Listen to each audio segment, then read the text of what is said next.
আসসালামু আলাইকুম, কেমন আছেন সবাই? আই হোপ সবাই ভালো আছেন, আমিও ভালো আছি। আমরা যারা নতুন নতুন বাচ্চার বাবা মা আছি বা প্রথম বাচ্চা যাদের, তারা কিন্তু প্রথম বাচ্চার ক্ষেত্রে অনেক ভুল করে। যেমন ধরেন, আমি ভুল করেছি।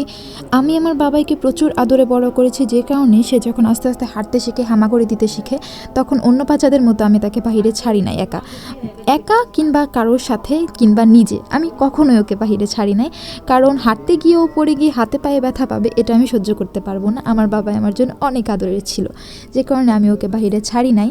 তবে এই বাহিরে না ছাড়াটাই আমার জন্য সবচেয়ে বড় কাল হয়ে দাঁড়িয়েছে। বাচ্চারা ঘরে কতক্ষণ খেলা করতে পারে বলেন? বাচ্চারা ঘরে থাকতে থাকতে বোরিং হয়ে আস্তে আস্তে দেখা যাচ্ছে কি, সে দিন দিন মোবাইলের প্রতি আসক্ত হয়ে যাচ্ছে।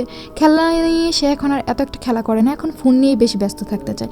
এটা দেখে আমি বাবার আব্বুকে ফোন করে জানাই যে বাবাই তো এরকম হয়ে যাচ্ছে, এরকম এখন কি করায়? সে তখন বললো যে এখনও রাখো ঘরে আটকে আমার বাচ্চাকে।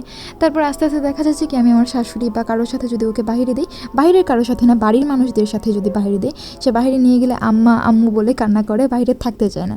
তবে এখন আস্তে আস্তে সে মানিয়ে নিয়েছে। এখন দেখা যাচ্ছে বাহিরে নিয়ে গেলে বেশ খেলাধুলা করে, বেশ এনজয় করে, যে কারণে প্রতিদিনই বিকালে আমি কিংবা আমার শাশুড়ি, মানে বাবার দাদু কিংবা বাবার ফুফু, কেউ না কেউ ওকে নিয়ে বিকালে বাহিরে যায়, ওর সাথে প্রচুর খেলাধুলা করি, ওকে সময় দিই, যেন সে মোবাইল এই আসক্তটা থেকে বের হয়ে আসতে পারে।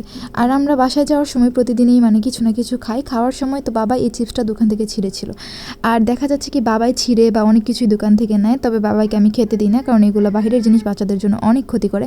বাবাইকে আমি শুধু একটা ললিপপ কিংবা একটা কেক, সারাদিন এই দুইটা থেকে যে কোনো একটা খেতে দিই, আর কিছু বাহিরের জিনিস আমি খেতে দিই না। বাবাইকে আমি খুব আগলে আগলে রাখি। সো সবাই বাচ্চার জন্য দোয়া করবেন, আমার বাচ্চার জন্য, আর নিজের বাচ্চাদেরও খেয়াল রাখবেন। ভালো থাকবেন।